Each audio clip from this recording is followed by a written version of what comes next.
Farmer वाले से related है। Farmer clubs are 300 feet fence into 2 pieces.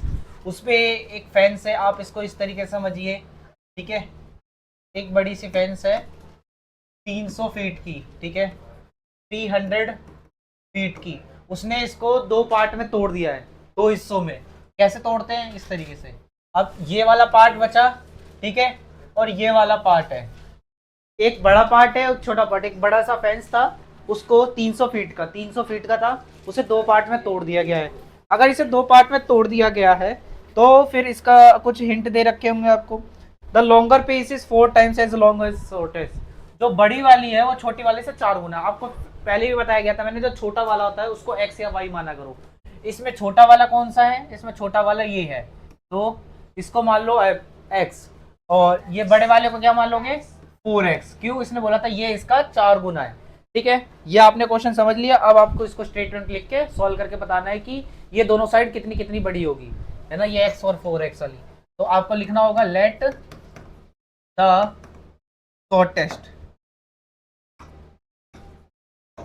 Late the shortest size, नहीं वैसे पीस था, piece of the fence be X. हमने शॉर्टेस्ट छोटी वाली को x माना। Then the longest piece of the fence भी 4x अकॉर्डिंग टू क्वेश्चन। आपको पता ना, अगर 400 फीट का है, इसको और इसको और इसको जोड़ के 300 आना चाहिए। x plus 4x equal to 300। x plus 4x कितना होता है? 5x। अब ये कैसे सॉल्व करते हैं? ये नीचे आ जाता है, आपको पता है, ठीक है। ये इसे काट के कितना आंसर आएगा? 60। डिवाइड कर लेना, x आ गया 60, यानी आपको दोनों मिल गया। छोटी साइड शॉर्टेस्ट, जो कि x माना था आपने, इस वजह से 60। लॉन्गेस्ट, जो कि असल में 4x था, तो 4 मल्टीप्लाई बाय 60, 240, ठीक है। अब ये फीट में आंसर तो फीट में देना होगा आपको, ठीक है। बस फीट लिख दो इनके आगे। हाँ, 60 फीट, 240 फीट। समझ में आ गया? एक बड़े 300 को दो दो टुकड़े किए गए, एक 60 फीट का छोटा टुकड़ा और एक 240 फीट का बड़ा टुकड़ा, ठीक है।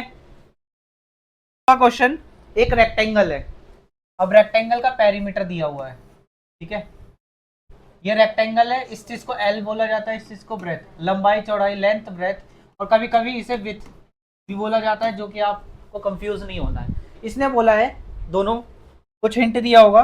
जो रेक्टेंगल है, रेक्टेंगल है उसका ब्रेथ और लेंथ, जो लेंथ है एल यानी कि वो उसके विथ से यानी कि बी या डब्ल्यू, उससे उसके दुगने से 3 ज्यादा है। अगर मान लो इस, यानी छोटा लेंथ ज्यादा है, तो यानी ये छोटा हुआ, जो छोटा हुआ उसको क्या मानते हैं? एक्स। अब ये इसको बनाने के लिए जो जो बोला जा रहा है, लिखा गया है, उसको पढ़ना है। फॉर एग्जाम्पल, इसके दुगने से, किसके दुगने से? एक्स के दुगने से। तो एक्स का दुगना क्या होता है? 2x, इतना बन गया। इसके दुगने से, इसके 2 टाइम से, इसके ट्वाइस से 2 ज्यादा होना या 3 ज्यादा होना, जितना भी दे रखा होगा।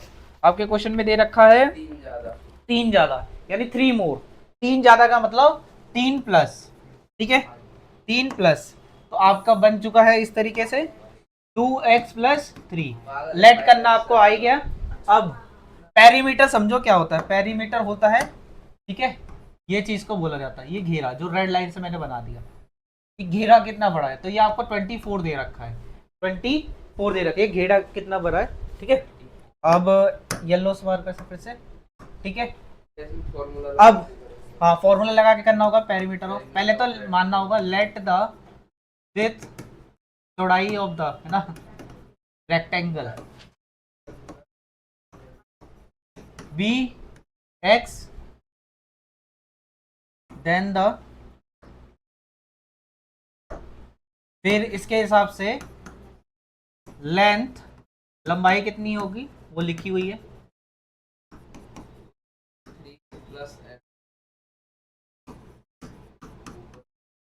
अब फॉर्मूला लगाना है, पेरीमीटर ऑफ रेक्टेंगल दिया हुआ है, यानी पेरीमीटर का फॉर्मूला लगाना है। पेरीमीटर ऑफ रेक्टेंगल जो कि होता है 2l plus b। Perimeter of rectangle यहाँ लिखा हुआ है तो हमें उसका वैल्यू यहाँ लिखना पड़ेगा, जो कि 24 गिवन है ना। 2l की जगह पे ये लिखना पड़ेगा, ये वाला पार्ट 2x प्लस 3, b की जगह पे x लिखना होगा, ठीक है। ठीक है, अब देखो ये 2 इन सभी के साथ मल्टीप्लाई में, तो यहाँ भेज दो डिवाइड में, और ये 2x प्लस 3 प्लस x, ये हो जाएगा 2 के टेबल 24, यानी 24 को 2 से डिवाइड कर दो तो 12, 2x और x कितना हो जाएगा 3x प्लस 3, सिखाया हुआ है ये सारी। 12 माइनस इक्वल टू 3x, ये हो जाएगा आपका 9 अपॉन में 3, तो x का आंसर 3। हमारा आंसर अभी नहीं आया, अब हमारा आंसर आएगा।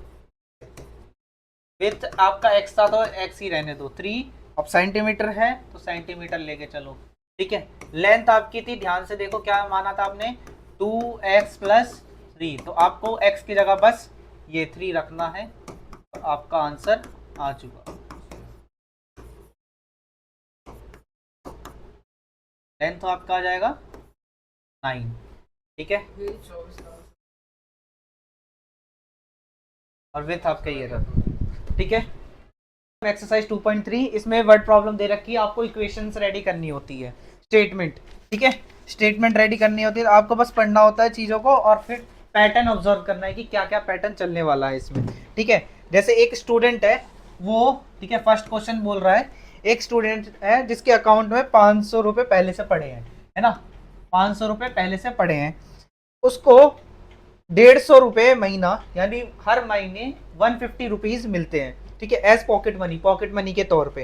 हाउ मच मनी सिल्वी है at the end of every month, हर महीने के एंड में उसके अकाउंट में कितने पैसे हो जाएंगे या रुपीस हो जाएंगे जब दूसरे महीने से गिनना चालू करे, दूसरे महीने से उसको पॉकेट मनी मिलना चालू हुई है, यानी पहले महीने के अंत में, देखो यह है फर्स्ट मंथ के एंड में उसके पास होंगे 500 रुपये, ठीक है।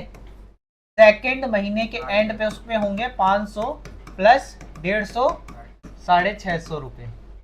थर्ड मंथ के एंड पे होंगे उस पास 500 प्लस, अब ध्यान से देखो 150 आ चुके होंगे अब तक उसके पास, है ना, 150 आ चुके होंगे, और ये हो गया 800।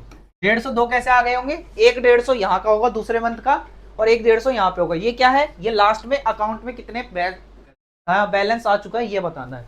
चौथे महीने के एंड में 500 तो पहले के हैं और 150 के अब कितने आ चुके हैं, 3 आ चुके हैं, ठीक है, तो 500 प्लस 450, 900, ठीक है, 950, सॉरी 950। अब आपको ये पैटर्न देखते हुए आपको बताना है कि n मंथ में, अगर ये पैटर्न n मंथ तक जाए, n मंथ मतलब होता है कि कोई मान लो कोई मंथ तक, है ना, n मंथ माने कि जैसे 4 और n की जगह कोई भी वैल्यू आ सकती है, तो उसके हिसाब से एक फॉर्मूला डिराइव करके दो। तो आपको देना है कि जो चीज़ रिपीट होती है आपको वैसे ही लिखना है, 500 आपको रिपीट हो रही है, ठीक है, और ध्यान से देख पा रहे होगे आप 150 आपकी रिपीट हो रही है, ठीक है। अब ये जो होता है ना यहाँ पे, जैसे यहाँ पे अगर कुछ नहीं है तो यहाँ 1 है, ये काउंटिंग जो चल रही है, यहाँ पे ये n है, तो आपको n ही लेना होता है। अब बस यहाँ पे एक ट्विस्ट है, अगर यहाँ देखो फर्स्ट पे यहाँ पे कुछ भी नहीं है, 2 जब आ रहा है तो यहाँ पे चेंज आ रहा है, बस आपको चेंजेस देखने हैं, जो चीज सेम है मैंने लिख ली, 500 सेम है और 150 सेम है, चेंजेस कहाँ आ रहे हैं 1 2 3 में, अगर 5वां होता तो यहाँ चेंज आता, वो चेंजेस जैसे आ रहे हैं उसके हिसाब से देख लो। अगर सेकंड है तो क्या आ रहा है 1, अगर थर्ड है तो क्या आ रहा है 2, अगर फोर्थ है तो क्या आ रहा है 3। इसका क्या मतलब है, जो भी यहाँ नंबर है उससे एक कम यहाँ पे है ना, अगर यहाँ 5 नंबर है तो 5 माइनस 1 4, अगर यहाँ 10 नंबर है तो 10 माइनस 1 6, ठीक है, 9, सॉरी 10 माइनस 1 9। तो इसका मतलब हमें ये पता अगर n है तो n माइनस 1 ही होना चाहिए, और ये आपका फॉर्मूला बन चुका है, ठीक है। ये आपसे एग्जाम में इसकी डिमांड होगी, अगर आपने ये दे दिया तो आपको पूरे मार्क्स लगेंगे, बस 1 2 4 या 5 तक आपको पैटर्न दिखा देना होगा, पैटर्न के हिसाब से आप अपना फॉर्मूला रेडी करोगे। जो चीज सेम है आप वैसी उतारना, जिसमें चेंजेस आ रहे हैं उसमें बस देख लेना चेंजेस कैसे आ रहे हैं उसके हिसाब से। अगर मान लो यहाँ 2 होता और 3 होता तो यहाँ n+1 किया जाता है ना। अगर यहाँ 2 होता और 5 होता, यहाँ 3 होता तो 6 होता, तो इसका मतलब n+3 किया जाता, क्योंकि वहां पहुंचने के लिए 3 प्लस किया जा रहा है, लेकिन यहां से यहां पहुंचने के लिए क्या किया जा रहा है, 1 माइनस किया जा रहा है, 1 माइनस किया जा रहा है। तो n में भी क्या किया जा रहा है, माइनस किया जा रहा है। तो ये आपका फॉर्मूला बन के रेडी है क्वेश्चन नंबर फर्स्ट का। ठीक है, क्लियर चल रही थी उसमें। ठीक है, रैली स्टार्ट हुई 120 मेंबर के साथ, 120 मेंबर से स्टार्ट होती है। ईच आवर, हर घंटे 9 मेंबर छोड़ के चले जा रहे हैं। तो 1 2 3 और आगे चल के ऐसे घंटे बाद कितने लोग रह जाएंगे आपको ये बताना, जैसे पिछला था। और इसके लिए एक लीनियर एक्सप्रेशन, वो जो लीनियर एक्सप्रेशन आपको दिया, इक्वेशन नहीं थी वो एक्सप्रेशन था एक तरीके से। ठीक है, ताकि आप निकालें, एक्सप्रेशन निकाल के देना है। ठीक है, इस तरीके से आपको बनाना है। तो आपको पहले पैटर्न बना लेना है ताकि आप कंफ्यूज ना हो। पहले घंटे पे 120 था। ठीक है, पहले इसको लिख लेते हैं ढंग से। पहला घंटा, फर्स्ट आवर है ना, फर्स्ट आवर पे कितने लोग थे, 120 लोग थे। ठीक है, जब सेकंड घंटा आया तो इसमें से कितने लोग चले गए, 9 लोग चले गए। 1 मिनट, स्टार्टिंग 120 से हुई थी ना, तो पहले ही चले गए थे, यहीं से चालू हो गए जाना लोग। तो ये आएगा 111। ठीक है, अब यहाँ पे देखो 9 × 2, क्योंकि 9 करके 2 बार लोग चले गए, 9 करके 2 बार लोग चले गए, यानी 120 में से 18 माइनस कर दिया जाए तो 102। ठीक है, जब तीसरे घंटे की बारी आई, ठीक है, फिर से 120, 9 करके 3 बार लोग चले जा चुके थे, 120 माइनस 27, ठीक है, 93। अब ये डन हो गया। फोर्थ का भी करना चाहे तो कर सकते हैं लास्ट। ठीक है, फोर्थ 120 करते हुए, ठीक है, 4 बार लोग चलेगा, 120 माइनस 36, जो कि आपको आंसर देगा 11 में से 3 या 8, 84। ठीक है, ये आपके आंसर आ चुके हैं। अब आपको पैटर्न देखना है। ठीक है, ये इक्वल्स टू में जो आंसर है उससे आपको कोई मतलब नहीं है। आपको मतलब कहां से है मैं मार्क कर देता हूं। ठीक है, ठीक है, ये चीज से, ये चीज से, ये चीज से और ये चीज से। यहाँ पे कोई नंबर नहीं है, इसका मतलब यहाँ पे 1 है, क्योंकि 9 है ना, 9 1 जा 9 ही होता है, तो आप वहां बन सकते हैं। अब आपको स्टेटमेंट रेडी करनी है। ठीक है, ठीक है, n आवर के लिए, nth आवर के लिए स्टेटमेंट रेडी करो। अगर यहाँ पे कोई भी n आवर हो, ठीक है, तो कैसे करेंगे, जो जो सेम है वो उतार लो। 120 सेम है, माइनस 9 सेम आ रहा है, चेंजेस यहाँ आ रहे हैं, और यहाँ पे क्या हो रहा है, देखो यहाँ से कंपैरिजन कर लिया करो हमेशा। फर्स्ट 1 का 1 ही है, 2 का 2 है, 3 का 3 ही है, 4 का 4 है, कोई चेंज नहीं आ रहा। इसके हिसाब से चेंज आता है तो प्लस या माइनस करना होता है, नहीं आ रहा तो ओनली n लिख दो। जब सेम टू सेम चल रहा है तो ओनली n, अगर एक से ये इससे ज्यादा है तो +1, ये इससे कम है तो -1, जो कि आपने पिछले में देखा था। ये इस वाले से कम हो रहा था तो यहाँ बस फॉर्मूले में n लिखते, बस n के साथ -1। अगर ये इससे ज्यादा होता n लिखते बस +1। यहाँ पे दोनों सेम है ना, जो यहाँ नंबर है वही, तो बस n लिख के छोड़ दो, आपका बन गया क्वेश्चन। इतना इजी होता है। और आपके बाद अब कोई भी क्वेश्चन पूछेगा ना कि बताओ, जैसे इसे सॉल्व करना है, अब इसी से आगे अगर एग्जाम का क्वेश्चन होगा तो इतना सा नहीं होगा। एग्जाम में एक क्वेश्चन और पूछ सकता है कि मान लो 18 घंटे बाद, है ना, 18 नहीं, 18 ज्यादा हो जाएगा, है ना, 10 घंटे बाद, 10 घंटे बाद आफ्टर, है ना, आफ्टर 10 आवर कितने लोग रह जाएंगे। तो वो कैसे निकालेंगे, इसी फॉर्मूला में, बहुत ईजी है ना। 10 आवर के लिए आपको भी पता है 120 माइनस 9, बस ये n की जगह पे क्या डालना होगा, 10 डालना होगा, आपको मिल जाएगा। 120 माइनस 90, कितने लोग रह जाएंगे, 30 लोग। ये क्यों बनाया जा रहा है फॉर्मूला, क्योंकि आप कोई सा भी नंबर निकाल सकते हो, कोई सा भी, बस ज्यादा आगे किस लिए नहीं गया, क्योंकि 120 ही लोग हैं। ठीक है, for rectangle is 13 centimeter, find the area and breadth is 12, 10 and 8। ठीक है, लेंथ ऑफ अ रेक्टेंगल, आपको एक रेक्टेंगल दे रखा है, उसकी कुछ चीजें गिवन होगी। जैसे मान लीजिए suppose the length of a rectangular box, है ना, लेंथ आपको दे रखी है 7 सेंटीमीटर। अब देखिए ब्रेथ के लिए आपको पता है and breadth is 11 centimetre, find the volume, its height एक सेकेंड, हाँ इंफॉर्मेशन गलत होगी, दोबारा करना पड़ेगा, बोलना पड़ेगा। क्वेश्चन नंबर 3 में आपको लेंथ ऑफ रेक्टेंगल दे रखा है 30 सेंटीमीटर, और इसकी चौड़ाई आपको दो बार 3 केस दे रखे हैं, 3 केस अलग अलग है ना, चौड़ाई एक फिक्स नहीं है, अलग अलग है। एक बार फर्स्ट बार करना है, सेकंड और थर्ड, 3 बार अलग अलग से निकालना है। और आपके हैं 12, 10 और 8, आपकी ये चीज फिक्स है, बस ब्रेथ फिक्स नहीं है। अब आपको क्या निकालना है, तीनों का ही एक तो एरिया निकालना है पहले, और तीनों का ही एक ऐसा मतलब फॉर्मूला दो जो कि तीनों का एरिया निकाल दे एक ही में। तो पहले निकालते हैं एरिया ऑफ, फर्स्ट वाले केस में rectangle same L multiply by B, है ना, तो 13 और 12, 156 सेंटीमीटर स्क्वायर, ठीक है।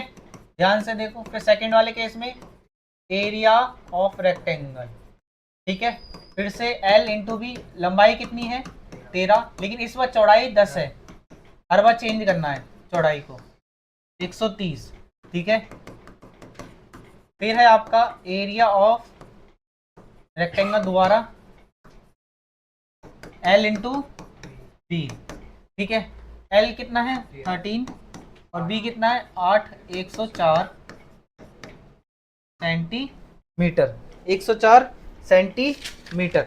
अब जब आपका ये आ चुका है 104 सेंटीमीटर, ठीक है, इस तरीके से, तब आपको इसके लिए एक लीनियर एक्सप्रेशन देना है, ठीक है। अब ध्यान से देखो आपका क्या क्या चेंज हो रहा है, आप ध्यान से देख रहे हो हर जगह, यहाँ पे, यहाँ और यहाँ, खाली आपको ब्रेथ चेंज करने की जरूरत पड़ रही है, तो आपको बस यहाँ लिखना है लीनियर इक्वेशन, लीनियर एक्सप्रेशन के लिए,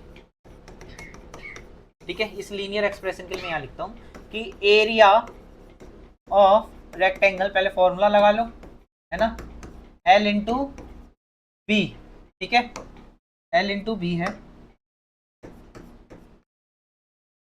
अब ध्यान से देखो, L आपका फिक्स है, L आपका फिक्स है कितना 13, बस चेंजेस कहाँ आ रहे हैं बी में आ रहे हैं, तो जिसमें चेंजेस आ रहे हैं उसको वही रहने दो, यानी इसका आंसर हो जाएगा 13B, इसका आंसर हो जाएगा 13B। तो आप इसको शॉर्ट में कर लो ताकि आप कंफ्यूज ना हो 13 और उसमें, ठीक है, L मल्टीप्लाई B, ठीक है, और 13 मल्टीप्लाई B यानी कि 13B।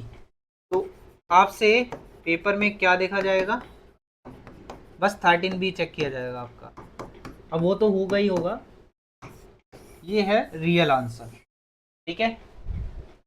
Next question, rectangular box दे रखा है, इसको लेंथ बोला जाता है, यहाँ से यहाँ को, ठीक है, जो ये पीछे तक जा रही है चौड़ाई बोला जाता है, ब्रेथ या विड्थ बोल लो, और इस नीचे से लेके ऊपर तक को क्या बोला जाता है, हाइट बोली जाती है।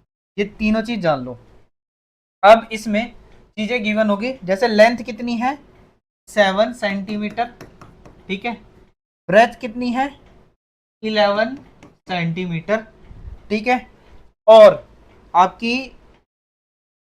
फाइंड द वॉल्यूम और हाइट चेंजेस आ रहे हैं अलग अलग केस में, ठीक है। इसका जो अलग अलग चेंजेस आने वाले हैं 7, 11, एक तो 5, 9 और 13, इस 3 जगह, जैसे सेम क्वेश्चन है बस फॉर्मूला अलग होगा, 5, 9, 13, ठीक है। पहले इसके लिए एक लीनियर इक्वेशन बना के दो, देखो मैं आपको सिर्फ इस वाले क्वेश्चन में लीनियर इक्वेशन बना के दे रहा हूँ, सॉल्व आपको ही करना है, L into B into H, उसी का मतलब हर केस में आपको मल्टीप्लाई करना होगा, लेकिन सबके लिए लीनियर एक्सप्रेशन में बना के दे देता हूँ। लीनियर एक्सप्रेशन जो होगा, है ना, किसका, वॉल्यूम ऑफ बॉक्स का। अब ये वॉल्यूम ऑफ बॉक्स का पहले शेप पहचानो, ये है क्यूबॉइड, वॉल्यूम ऑफ क्यूबॉइड का जो मैथ्स में फॉर्मूला होता है वो L multiply B multiply H होता है। जो जो चीजें फिक्स है उसको लिख लीजिए, L फिक्स है 7, B फिक्स है 11, ठीक है, और ये H स्मॉल h ले लेते हैं, ठीक है। H आपका फिक्स नहीं है, क्यों, H आपको एक बार 5 रखना है, एक बार 9 रखना है, एक बार 13 रखना है, कैसे, सेम ये क्वेश्चन देखो, है ना, B आपका बार बार चेंज आ रहा था, B बार बार चेंज आ रहा था, तो आप फॉर्मूला बस इसका ऐसे बना सकते हो, 77 एच। क्यों? क्योंकि एच फिक्स नहीं है। जो चीज फिक्स नहीं है उसको एबीसीडी में लेना है, जो चीज फिक्स नहीं है उसी को वेरिएबल में लेना है। तो इसका जो फॉर्मूला बना, जो क्वेश्चन की डिमांड थी 77H, ये करके छोड़ देना होगा। और ये क्वेश्चन कंप्लीट नहीं है, इसमें एक और चीज बोली गई है, हर बार बस वॉल्यूम ऑफ फर्स्ट डालना, जैसे ये है ना first volume area of rectangle, यहाँ volume of box, volume of box, volume of box, L into B into H होगा, जो कि ये एल इंटू बी। बस ये एच की जगह एक बार 5 आएगा, एक बार 9 आएगा, एक बार 13 आएगा, ये आप होमवर्क में कर लेना, ठीक है।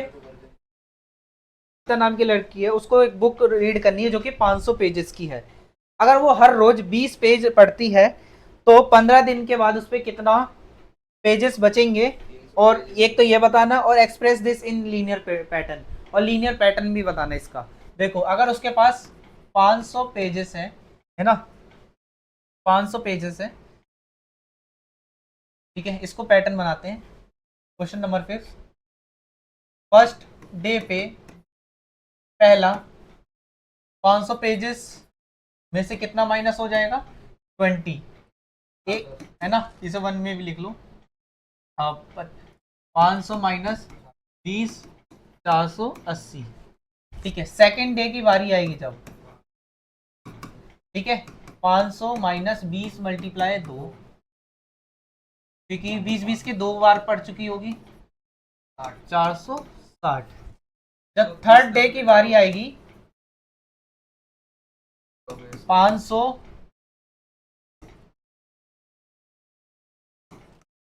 तो ये हो जाएगा 60, 440, ठीक है। ये आपको पैटर्न दिखने लगा है, तो अब आप क्या कर सकते हो, डायरेक्ट जंप कर सकते हो किस पे, जो आपको चाहिए, या फिर आप डायरेक्ट पैटर्न भी बता सकते हो, दोनों में से कोई भी काम पहले कर सकते हो। अगर इसका पैटर्न देखने का ट्राई करें, लीनियर पैटर्न क्या है, लीनियर एक्सप्रेशन, जो कि फॉर्मूला रेडी करना है, ये है आपका, देखो एन डे के लिए, अगर मान लो कोई भी एन डे के लिए चेक करना है, तो पहले जो जो सेम है 500 माइनस 20 सेम है, अब रुक जाओ, 1 का 1 है, 2 का 2 है, 3 का 3 है। जब भी ऐसे आता है, यानी एन चल रहा है तो एन ही चलो लेके चलो, ठीक है। एन ये है आपका फॉर्मूला लीनियर पैटर्न, 1 मार्क्स आपके यहाँ मिल जाएंगे। बस अब आपसे पूछा है कि 15 दिन के अंत में उसने कितने यूज कर लिए, है ना, तो 15 डे के लिए यही वाला फॉर्मूला यूज करो, है ना, 500 माइनस 20 इंटू एन की जगह 15, 500 माइनस 15 300 तो 200, तो उसके पास इतने पेजेस बचे होंगे।